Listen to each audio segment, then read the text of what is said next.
जो कौली इबादत और बदनी इबादत है, जिसका शरीयत से सबूत नहीं है, रसूलुल्लाह सल्लल्लाहु अलैहि वसल्लम जैसे मैं कुरान पढ़ पढ़ के बख्शूं, ये नहीं कर सकते। हम ये कहते नहीं कर सकते, क्योंकि अल्लाह के रसूल से इसका प्रूफ नहीं है। कुरान अल्लाह के रसूल के ज़माने में था, सहाबा के ज़माने में था, अमवात भी उस वक्त होती थी, लेकिन किसी सहाबी को ये नहीं सूझा कि वो कुछ पढ़ कर इसको बख्श दे।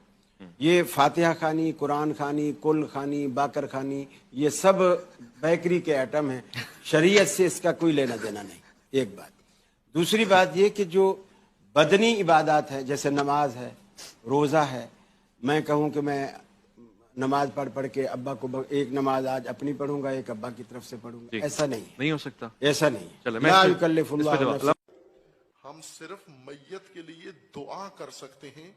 दुआ का मतलब यह है कि हमने उसको कुछ नहीं करना, हमने अल्लाह की बारगाह में अपनी दरखास्त पेश करनी है कि इस मैयत पर अल्लाह की रहमत नाजिल हो, इस मैयत पर अल्लाह की मग़फ़रत शामिल हो, इस मैयत को अल्लाह बख्शे, इस मैयत को अल्लाह मग़फ़रत फरमाए। हम मोमिन के लिए, मैयत के लिए दुआ करते हैं।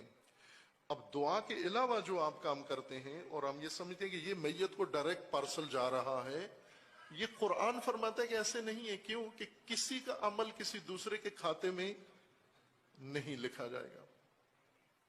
तब करार देना, यानी उमूमन जो हमारे जहनों में या कुरान पढ़ाया जा रहा है, कुरान कौन पढ़ रहा है? कारी साहब या मदरसे के तालिब इल्म या मौलाना साहब।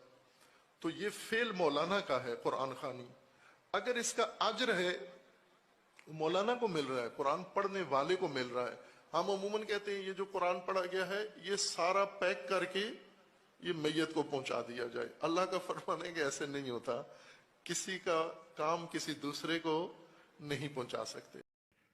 दो जाहिल है, एक अहले हदीस कहलाता है, दूसरा शिया कहलाता है। दोनों आपस में भाई भाई है, पक्के भाई भाई है। ये हम कई सालों से कहते हुए आ रहे हैं, हमारी किताबों से साबित है, इनकी किताबों से साबित है, दलाइल व बराहीन से साबित है। अब ये दोनों जाहिलों का लिबास अलग अलग है, अंदाज़ अलग अलग है, लेकिन दोनों जाहिल एक ही नज़रिया पेश कर रहे हैं। इससे साबित होता है कि शिया अहले हदीस है, अहले हदीस शिया है। अब बचना जिसको है वो बचे, फैसला करें इनमें से बड़ा जाहिल कौन है।